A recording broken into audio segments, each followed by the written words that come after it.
Dr. Alex Morgan had always prided himself on being prepared for anything the universe could throw at an aerospace engineer. But he definitely hadn't prepared for a 7-year-old alien critic of his propulsion designs. The small, blue-skinned child pressed her face against the holographic display, her large amber eyes tracking the intricate energy flow patterns with an intensity that made most of his graduate students look lazy. This resonance cascade will create harmonic instabilities in your quantum matrix, she announced in heavily accented but surprisingly fluent English, pointing a tiny finger at what Alex had thought was his most elegant design solution. Alex blinked at her, then looked around the research lab to make sure he wasn't hallucinating. The Titan research station had been hosting a Kalthara diplomatic delegation for 3 days, but this was his first close encounter with any of them. Most of the aliens had been busy with boring political meetings while he'd been blessed to continue his work in peace. "I'm sorry, what did you just say?" he asked, crouching down to her eye level. "Your energy coupling is inefficient. It will fail catastrophically once you reach 17% of light speed." She said this with the matter-of-fact tone that most children reserved for explaining why vegetables were terrible. "And you know this how, exactly?" "I study quantum mechanics, obviously." She gave him a look that suggested he might be the child in this conversation. "I am Zira of House Veltara. Who are you, tall human person?" Alex couldn't help but grin. "I'm Alex Morgan. I design engines that go very fast. Not with that resonance cascade, you don't." He laughed despite himself. "Okay, smart girl, what would you suggest?" For the next hour, Zira proceeded to dissect his life's work with the enthusiasm of a child playing with toys and the technical knowledge of someone with multiple advanced degrees. Her suggestions were not only correct but brilliant, solving problems that had been keeping Alex awake for months. "This is incredible," he muttered, implementing her modifications in the hologram. "Where did you learn this?" "Everyone in my family studies space-time mechanics. It's how we travel between stars." She paused, tilting her head. "Why do you share your greatest treasures with me? In my culture, this means something very important." Alex looked around the lab, suddenly realizing he'd been showing her classified research that most of his human colleagues weren't cleared to see. Something about her obvious brilliance and childlike enthusiasm had made him forget every security protocol he'd ever learned. "Well," he said, scrambling for an explanation that wouldn't get him court-martialed, "on my world, when someone appreciates your work this much and makes it better, we sometimes joke that we should marry them." Zira's eyes went wide. "This is a bonding ritual." No, just a joke. Humans say lots of things they don't mean. But you said it." "Right, but—" "Then I accept your marriage proposal, Alex Morgan." She spoke with the solemnity of someone taking a sacred oath. Alex felt panic rising in his chest. "Zira, I was kidding. Humans joke about marriage all the time. It doesn't mean anything." "It means something to me." She was looking at him with those huge amber eyes, and Alex felt like he was drowning. In Kalthara culture, when someone shares their life's work and speaks of bonding, it creates sacred obligation. "Look, kid, I appreciate the sentiment, but you're 7 years old and I'm 32. Ask me again in 20 years when you're old enough to vote." "I will be adult in 10 years by your counting. I will return then to claim our bond." Alex grabbed a small crystal model of his engine design from his desk, a prototype he'd been using as a paperweight, and handed it to her. "Tell you what, keep this as a friendship gift. When you come back in 10 years, if you still want to marry me, we'll talk about it. Deal?" Zira clutched the crystal to her chest like it was made of pure gold. "This is our wedding gift." "Sure, why not?" The next morning, the Kalthara delegation left, and Alex forgot about the encounter within a week. He had a career to build, engines to design, and a universe to explore.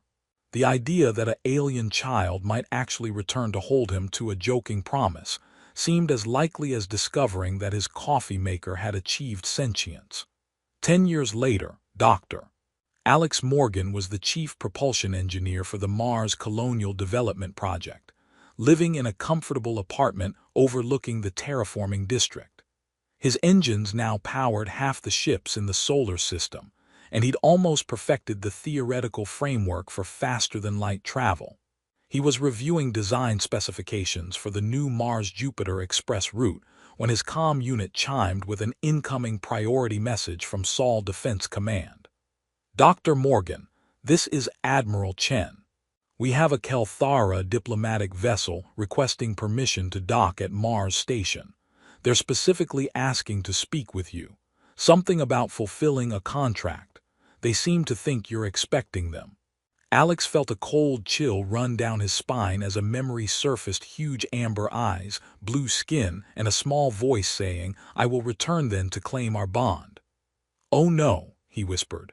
"Sir, should we grant docking permission?" Alex stared out his window at the red Martian landscape, wondering if it was too late to change his name and move to Europa. "Dr. Morgan." "Yeah," he said weakly. "Grant them permission to dock." He had the horrible feeling that his life was about to get very complicated. The Kelthara diplomatic shuttle was elegant in the way that alien technology always seemed to be, all flowing curves and surfaces that seemed to bend light around them. Alex stood in the docking bay trying to look professional while fighting the urge to run screaming back to his lab and hide behind his quantum calculators. When the airlock opened, the first figure to emerge was definitely not the 7-year-old child Alex remembered. The woman who stepped onto the station moved with fluid grace, her blue skin having deepened to a rich sapphire shade that seemed to shimmer with its own inner light. She was tall, nearly Alex's height, with elegant features, and those same bright amber eyes that had critiqued his engine designs a decade ago.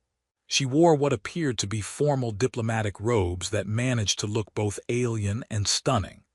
"Hello, Alex Morgan," she said, and her voice had the same musical quality he remembered, but deeper now, more confident. "I have returned to fulfill our contract." "Zira," Alex's voice came out as a squeak. "You grew up." "That was generally the plan, yes." A small smile played at the corners of her mouth. "Did you expect me to remain 7 years old forever?" "I guess I didn't expect you to come back at all." Alex was trying very hard not to notice how beautiful she'd become, which was difficult because she was standing right in front of him, being extremely beautiful. "I said I would return. My people honor their promises." She reached into her robes and produced the crystal engine model he'd given her, now mounted on an elegant chain around her neck. "I have kept our bonding gift safe." An older Kelthara male emerged from the shuttle, his skin a deeper blue and marked with intricate patterns that Alex guessed indicated age or rank. His expression suggested he was witnessing something between a diplomatic incident and a cosmic joke.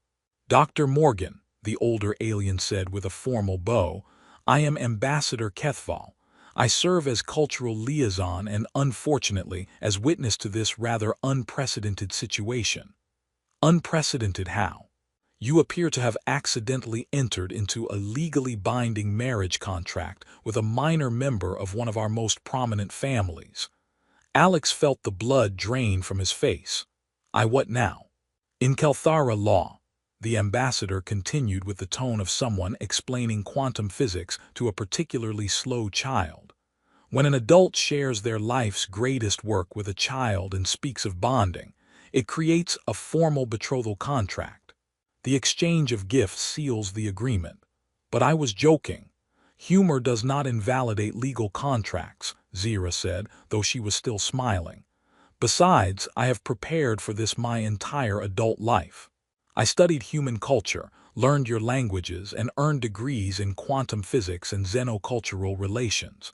I turned down 17 marriage proposals from suitable Kelthara males." 17? Alex's voice cracked. Some of them were quite persistent. Ambassador Velter proposed 6 times. He commands the 3rd Defense Fleet. Ambassador Kethval cleared his throat meaningfully. "Yes, about that. Lady Zira's refusal to marry within her species has created certain political complications. Her family had arranged a strategically important union with House Mordak. The rejection has destabilized several key alliances. Alex was beginning to feel like he'd wandered into a soap opera written by alien diplomats. "Look, this is all very flattering, but I made a casual comment to a child. I can't be held responsible for accidentally triggering an interplanetary incident." "Actually, you can," the ambassador said cheerfully. "It's in the fine print of the Solar Kalthara Cultural Exchange Agreement. Paragraph 47, subsection 12. There's fine print. There's always fine print," Zira said.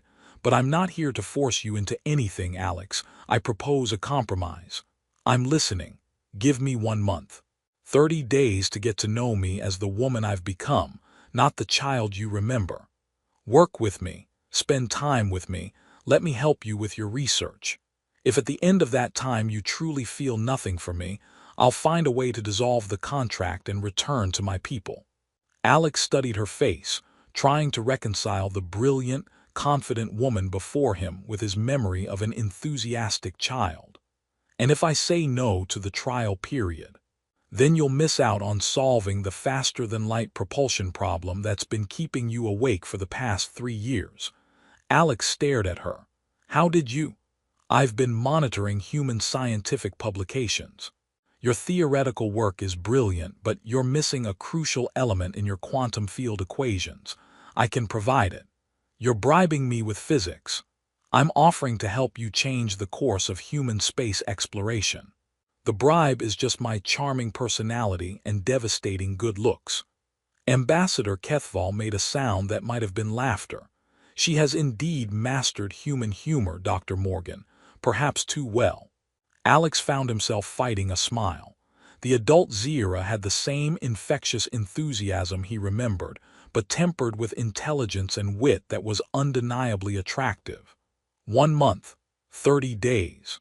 If you're not completely smitten with me by then, I'll gracefully bow out and you can go back to your life of designing merely adequate spacecraft." "Merely adequate? I've seen your latest designs. They're competent, but they lack imagination. You're thinking too small, Alex Morgan." Alex had spent 10 years becoming one of the most respected propulsion engineers in the solar system, but somehow this alien woman could still make him feel like a graduate student with her casual critiques. It was infuriating and oddly nostalgic at the same time. "All right," he heard himself saying, 1 month. But we're doing this properly, dating, getting to know each other, no assumptions about predetermined outcomes." "Agreed. Though I should mention, I've already arranged temporary quarters on the station and requested access to your research facility." "You've already? How?" "I may have filed the paperwork 3 months ago. I'm very thorough." Ambassador Kethval bowed again. "I shall leave you two to begin your courtship. Try not to destabilize any more interplanetary alliances while I'm gone." As the ambassador retreated to the shuttle, Alex found himself alone with Zira, who was watching him with those amber eyes that seemed to see right through him. "So," she said, "shall we start with dinner, or would you prefer to jump straight to the revolutionary physics?" 3 weeks into their arrangement, Alex had to admit that working with Zira was the most intellectually stimulating experience of his career. Her approach to quantum mechanics was unlike anything he'd encountered. Where human scientists built theories through careful experimentation and mathematical proof, she seemed to intuitively understand the underlying patterns of spacetime itself. "You're thinking about it backwards," she said, manipulating the holographic equations floating between them in his lab. Her fingers danced through the light constructs, rearranging symbols with the casual confidence of someone reorganizing furniture. Humans treat faster-than-light travel as a matter of pushing through barriers, but spacetime isn't a wall to break through, it's a fabric to fold. Alex watched the equations reshape themselves under her guidance, forming patterns that were both mathematically elegant and utterly alien to human scientific tradition. "This violates about half the laws of physics. Only the laws you've discovered so far. Physics is much more flexible than your species realizes." She gestured to a complex orbital diagram. Watch what happens when we introduce resonant quantum frequencies into the field matrix. The simulation activated, and Alex watched in fascination as their theoretical spacecraft began to bend space around itself, creating a bubble of altered reality that moved faster than light without technically exceeding the speed barrier. "That's impossible," he breathed. "That's what you said about my childhood marriage proposal, and here we are." Alex had been trying not to think about the personal implications of their month together. Working with Zira was intoxicating in ways that had nothing to do with physics. She challenged him intellectually, made him laugh, and had this way of looking at him that made his heart skip beats. But the rational part of his mind kept reminding him that this had all started as a misunderstanding. "Zira, do you know what resonance bonding is?" she asked quietly. "Some kind of Kalthara mating ritual?" "Not exactly. It's a rare phenomenon where two individuals share compatible neural frequencies. When it happens, their minds complement each other in ways that enhance both parties' capabilities. Most Kalthara never experience it." Alex felt a strange chill. "And you think we have this resonance bonding?" "I've always felt connected to your thoughts, even as a child. When I was 7, I could sense your curiosity, your passion for understanding how things work.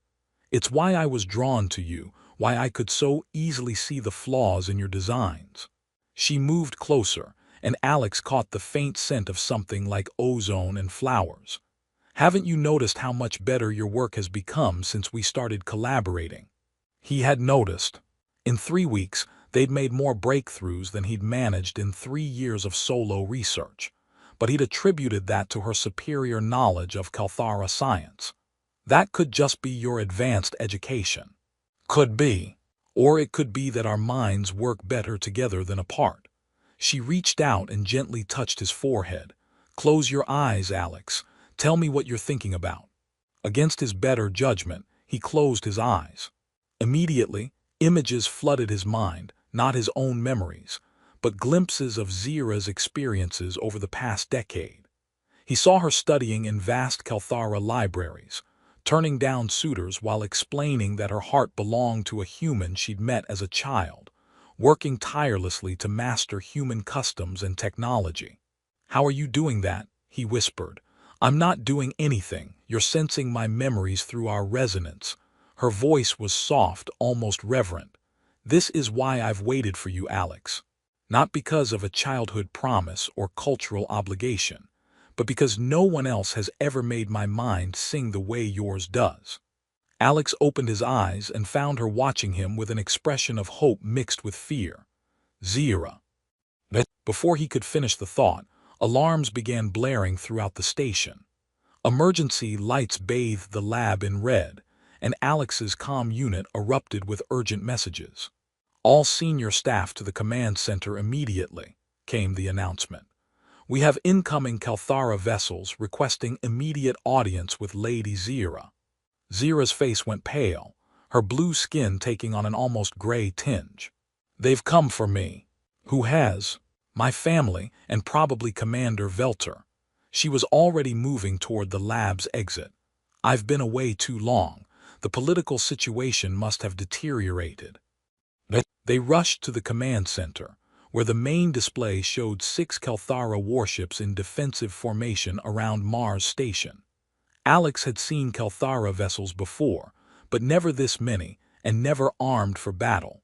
Commander Sarah Chen, the station's chief of operations, turned as they entered. "Dr. Morgan, we've got a situation. The lead vessel is demanding the immediate return of Lady Zira. They're also requesting your presence for something called ritual combat to determine bonding rights." "Ritual combat?" Alex's voice cracked again. A new voice filled the command center, deep, commanding and speaking accented English through the comm system. "I am Commander Velter of House Mordek. I claim challenge right for the bonding contract of Lady Zira. The human Alex Morgan will face me in single combat or forfeit all claims to the lady." Zira closed her eyes. "I'm so sorry, Alex. I never meant for it to go this far." "Combat?" Alex looked around the room desperately. "I'm an engineer. I design engines. The most violent thing I've ever done is debug aggressive code. Kelthara ritual combat is to the death, Commander Chen said helpfully. I feel I should mention that. Alex sat down heavily in the nearest chair. Well, that's just perfect.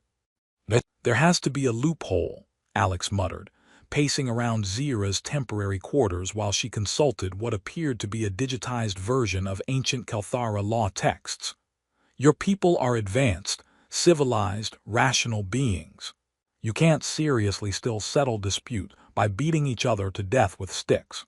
We use energy weapons now, Zira said absently, scrolling through legal documents. Much more civilized. That's not helping. Ambassador Kethval had returned from wherever ambassadors went when they weren't watching their diplomatic missions explode into interplanetary incidents. He sat in the corner looking like someone who was seriously reconsidering his career choices. The challenge right is quite clear, he said wearily. Commander Velter has legitimate claim to Lady Zira's bonding contract through family arrangement. Your accidental betrothal creates competing claims. Traditional combat resolves the conflict. What if I just forfeit? Alex asked. Walk away, declare I was wrong, let him have her. Alex, Zira looked up sharply.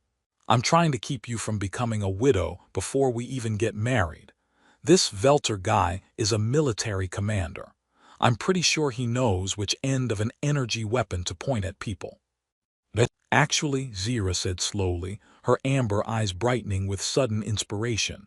There might be another option. Ambassador, what does the law say about the nature of the combat itself? Kethval consulted his own legal display. Traditional single combat between bonding rivals, witnessed by family representatives, conducted according to ancient custom. But what defines combat? Well, it must be a contest of skill and worthiness, demonstrating the superior claim through. He paused, his expression shifting from resignation to cautious hope.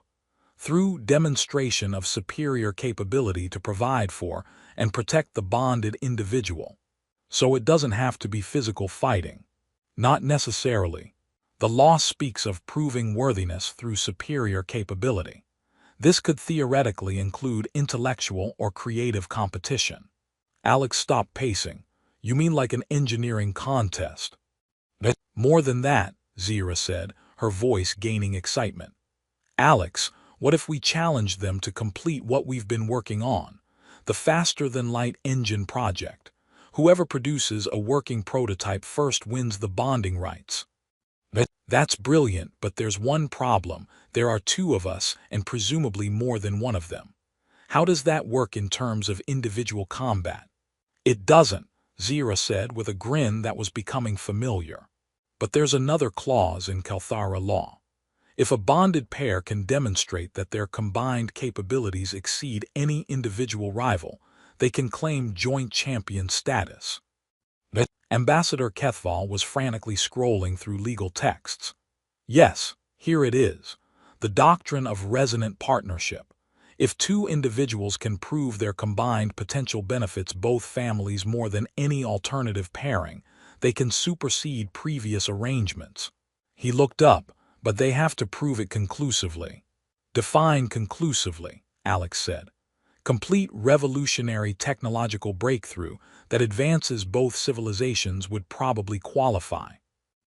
Alex and Zira exchanged glances. We can do that, they said simultaneously. 2 hours later, Alex found himself in the station's largest cargo bay, which had been hastily converted into a makeshift laboratory. On one side of the bay, he and Zira had set up their equipment and begun constructing a prototype FTL engine based on their breakthrough design. On the other side, Commander Velter worked with a team of Kelthara engineers, their equipment far more advanced but their understanding of the theoretical breakthrough limited. Velter was everything Alex had expected: tall, imposing, with the bearing of someone accustomed to command, and the kind of confidence that came from never having lost a fight. He kept glancing over at Zira with an expression that suggested he viewed her as a prize to be won rather than a person to be courted.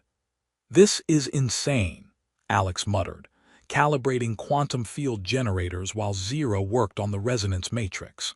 We're essentially having a science fair to determine who gets married. Would you prefer the energy weapons? Point taken. As they worked, something remarkable began to happen. The mental connection Zero had spoken of became more pronounced, almost tangible. Alex would start to reach for a tool, and Zero would hand it to him before he could ask. She would begin an equation, and he would complete it without looking at her work. Their separate expertise began to merge into something greater than the sum of its parts. "It's really happening," Zero whispered during a brief break. "The resonance bonding. I can feel your thoughts integrating with mine." Alex could feel it too, a sense of completeness he'd never experienced before, as if his mind had been operating at half capacity his entire life and was only now running at full power. "Is this what it's supposed to feel like?" "I don't know. No one in my family has ever experienced true resonance bonding. We're writing new science here."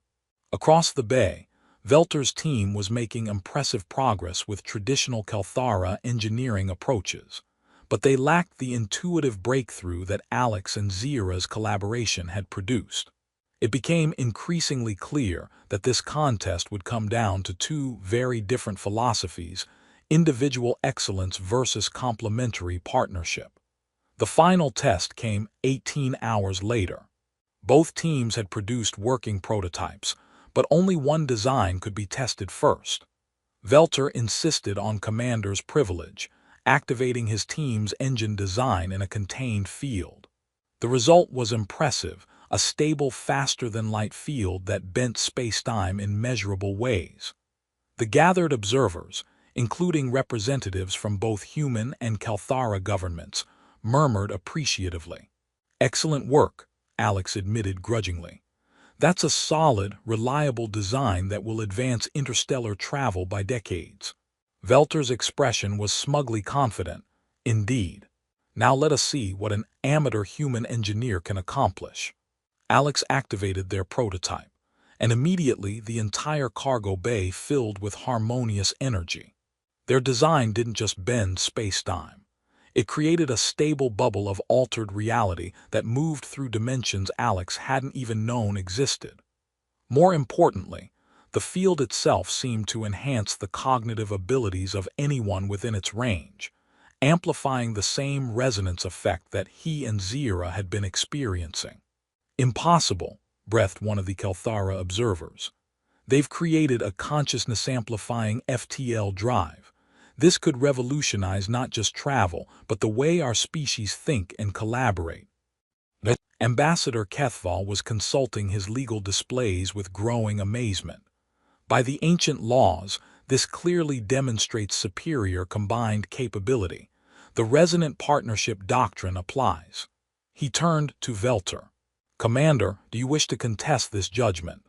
Velter studied the energy readings, his expression shifting from confidence to grudging respect. "The human and Lady Zira have proven their worth beyond question. I withdraw my claim." As the Kelthara delegation began filing out, Zira threw her arms around Alex, her joy infectious and overwhelming. "We did it. We actually did it. We invented a consciousness-enhancing faster-than-light drive to avoid getting me killed in ritual combat," Alex said, still processing the absurdity of his life. "That's definitely going in my memoir." "So," Zira said, pulling back to look at him with those bright amber eyes, "now that we've proven we're scientifically compatible, what do you say to making this official?" Alex thought about the child who had critiqued his engines, the brilliant woman who had enhanced his mind, and the impossible connection that made them both more than they could ever be alone. "Zira of House Veltara," he said formally, "will you marry me?" "I thought you'd never ask," she replied, and kissed him while their prototype engine hummed with the promise of adventures among the stars. Later, as they watched their joint engineering breakthrough being prepared for full-scale testing, Alex reflected on the strange turns life could take. A casual joke had become a legally binding contract, which had become a meeting of minds, which had become love that could literally change the fabric of space-time. No regrets? Zira asked, settling into his arms as they watched the stars through the cargo bay's observation windows. About accidentally proposing to a 7-year-old alien and ending up married to a brilliant physicist who makes my brain work better. Not a single one. Good, she said, because I've already started planning our honeymoon. There's a fascinating quantum anomaly in the Vega system that would be perfect for testing our new drive. Alex laughed, realizing that their marriage would probably involve a lot more physics and a lot fewer quiet evenings than most couples experienced. Of course